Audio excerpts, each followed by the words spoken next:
मसनूई सियारे ज़मीन या दीगर सियारों के गिर्द गर्दिश करने वाले वो आलात हैं जिन्हें इंसान ने मुख्तलिफ़ मकासद के लिए तैयार किया है। ये सियारे रॉकेट के ज़रिए खला में भेजे जाते हैं और मखसूस मदार में गर्दिश करते हैं ताकि अपनी मतलूबा खिदमात अंजाम दे सकें। पहला मसनूई सियारा स्पुतनिक 1 था, जिसे साबिक सोवियत यूनियन ने 4 अक्टूबर 1957 को खला में भेजा, जिसने अपने रेडियो सिग्नल्स नशर करके इंसानों के लिए खला की तस्खीर के दरवाजे खोल दिए। उसके बाद से अब तक हज़ारों मसनूई सियारे खला में भेजे जा चुके हैं। हर मसनूई सियारा मखसूस हिस्सों पर मुश्तमिल होता है। पावर सिस्टम तवानाई की फराहमी के लिए आम तौर पर सोलर पैनल्स इस्तेमाल किए जाते हैं। कुछ सियारे बैटरीज या रेडियो एक्टिव पावर जनरेटर से भी तवानाई हासिल करते हैं। कम्युनिकेशन सिस्टम ये निज़ाम ज़मीन पर मौजूद स्टेशन से रब्ता कायम करने के लिए एंटीना और रेडियो सिग्नल्स इस्तेमाल करता है। डाटा सिस्टम ये सिस्टम सेंसर से हासिल होने वाले डाटा को महफूज करता है और उसे ज़मीन पर मुंतकिल करता है। प्रोपल्शन सिस्टम ये सियारे की सिमत दुरुस्त रखने और मतलूबा मदार में ले जाने के लिए इस्तेमाल होता है। छोटे रॉकेट थ्रस्टर्स इस मकसद के लिए नस्ब होते हैं। कंट्रोल सिस्टम ये सियारे की हरकत, झुकाव और पोजीशन को कंट्रोल करता है। चलिए तो अब चलते हैं और बात करते हैं कि हमारे पास जो जियो स्टेशनरी सैटेलाइट्स होती हैं या आर्टिफिशियल सैटेलाइट्स होती हैं, उनके मदार कितनी अक़साम के होते हैं। सबसे पहला जो मदार होता है वो होता है जियो स्टेशनरी मदार। ये ज़मीन से तकरीबन 35,786 किलोमीटर बुलंदी पर वाक़ होता है। सियारा ज़मीन के घूमने की रफ्तार के मुताबिक हरकत करता है, जिससे वो ज़मीन के एक ही मकाम पर बरकरार रहता है। ये मवासलाती और मौसमियाती सियारों के लिए बेहतरीन मदार है। मिसाल के तौर पर टीवी ब्रॉडकास्टिंग सियारे जो हैं वो इसी मदार के अंदर गर्दिश करते हैं। उसके बाद है निचली ज़मीनी मदार। उसमें हमारे पास क्या होता है, ये ज़मीन से तकरीबन 160 किलोमीटर से 2000 किलोमीटर की बुलंदी पर वाक़ होता है। इस मदार में सियारे ज़्यादा रफ्तार से हरकत करते हैं और ज़मीन के गिर्द एक चक्कर तकरीबन 90 मिनट में मुकम्मल करते हैं। ये तस्वीरी सियारों और इंटरनेट कवरेज के लिए मुफीद है। मिसाल के तौर पर जैसे स्टारलिंक है, ISS यानी कि इंटरनेशनल स्पेस स्टेशन, इन्हीं को इस्तेमाल करते हैं। अब बात करते हैं दरमियानी ज़मीनी मदार यानी कि जो मीडियम अर्थ ऑर्बिट है।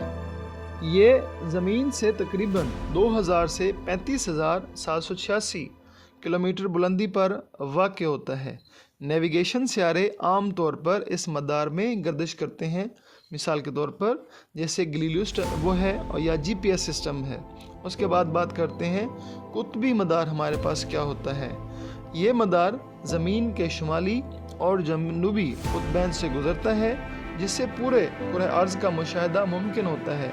ये ज़मीन की सतह की नक्शा साजी और मौसमियाती निगरानी के लिए इस्तेमाल होता है। मिसाल के तौर पर जैसे लैंडसैट है। मसनूई सियारे की अक़साम और उनके काम। मसनूई सियारे को उनके मकासद के मुताबिक दर्जदार अक़साम में तकसीम किया जाता है। पहले नंबर के ऊपर हमारे पास आते हैं मवासलाती सियारे यानी कि कम्युनिकेशन सैटेलाइट्स क्या काम करते हैं। ये टीवी, नशरियात, इंटरनेट और मोबाइल फ़ोन सिग्नल्स को बेहतर बनाते हैं। मिसाल के तौर पर जैसे एंटलास्ट है या अरबसैट है।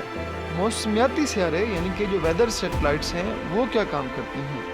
ये ज़मीन के मौसम की निगरानी करती हैं और कुदरती आफात जैसे तूफ़ान और बारिश की पेशगोई में मदद देते हैं। मिसाल के तौर पर मेटेओसैट है या GOES है यानी कि GOES।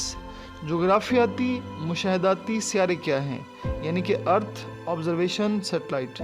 ये ज़मीन की तस्वीर खींचकर ज़राअत, जंगलात, माहौलियात और शहरी तरक्की के लिए इस्तेमाल होते हैं। सैनिटन और लैंडसैट हमारे पास इनकी मिसाल हैं। नेविगेशन सियारे हमारे पास जो है यानी कि नेविगेशन सैटेलाइट्स क्या काम करती हैं। ये सियारा तलाश करने, जहाज़ रानी, हवाबाजी اور عسکری مقاصد کے لیے استعمال ہوتے ہیں۔ آپ نے دیکھا ہوگا کہ آج کل جی پی ایس کے کیا فوائد ہیں۔ کسی چیز کی لوکیشن کو معلوم کرنا چاہیں تو ہم جی پی ایس سسٹم کو استعمال کر سکتے ہیں۔ اس کے علاوہ گلوناس سسٹم بھی ہے۔ فوجی سیارے جو ملٹری سیٹلائٹس ہیں وہ کیا کام کرتی ہیں؟ یہ جاسوسی، نگرانی اور دفاعی معلومات فراہم کرتی ہیں۔ مثال کے طور پر KH-11 ہے اور لیکروس ہے۔ اب بات کرتے ہیں کہ ہمارے پاس جو سائنٹیفک سیٹلائٹس ہیں وہ کیا کام کرتے ہیں۔ یہ کائنات، ستاروں اور دیگر فلکیاتی اجسام کے مطالعے کے لیے استعمال ہوتے ہیں۔ مثال کے طور پر جیسے ہبل اسپیس ٹیلیسکوپ ہے، جیسے ہمارے پاس چندر ہے، ایکس رے آبزرویٹری ہے، تو یہ سارے کے سارے استعمال کیے جاتے ہیں سائنٹیفک نالج کے لیے۔ اب بات کرتے ہیں کہ مصنوعی سیارے کے فوائد کیا ہیں۔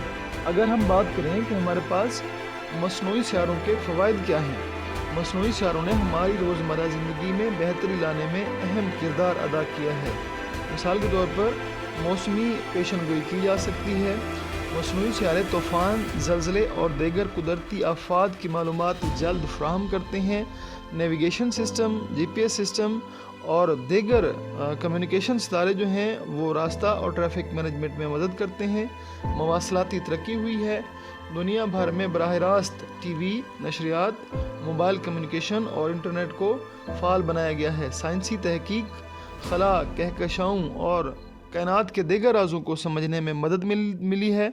فوجی مقاصد کے لیے مصنوعی سیارے جاسوسی، نگرانی اور جنگی حکمت عملی میں معاون ثابت ہوتے ہیں۔ مصنوعی سیارے سے درپیش کیا ہمیں چیلنجز ہیں؟ خلا میں کوڑا کرکٹ، ناکارہ سیارے اور دیگر اجزاء خلا میں تیرتے رہتے ہیں جو مستقبل کے مشنز کے لیے خطرہ بن سکتے ہیں۔ خرابیاں اور حادثات، سیارے تکنیکی خرابی، شمسی طوفان یا مدار سے ہٹنے کی وجہ سے ناکام ہو سکتے ہیں۔ سائبر حملے ان کے اوپر کیے جا سکتے ہیں۔ حساس ڈیٹا کو ہیکر سے محفوظ رکھنے ایک بڑا چیلنج ہے۔ خلا میں موجود طاقتور دوربین جو دور دراز کہکشاؤں کا جیسے مطالعہ کرتی ہے، ہبل ٹیلیسکوپ نے بہت زیادہ انفارمیشن مہیا کی ہیں۔ اس کے علاوہ انٹرنیشنل اسپیس سسٹم ہے جو انہی آرٹیفیشل سیٹلائٹس کی وجہ سے ممکن ہوا ہے۔ خلا میں موجود تجربہ گاہ جہاں سائنسی تجربات کیے جاتے ہیں۔ اس کے علاوہ اسٹارلنگ جیسے ہے، اس کو آپ استعمال کر سکتے ہیں۔ پوری دنیا کا ڈیٹا اب ڈائریکٹ اسٹارلنگ کے اوپر منتقل ہو رہا ہے اور یہ بہت زیادہ ترقی کی طرف ہم جا سکتے ہیں۔ تو تھینک یو سو مچ۔ اگر مناسب لگے تو ہماری ویڈیو کو لائک کیجیے گا، چینل کو سبسکرائب لازمی کر دیجیے گا۔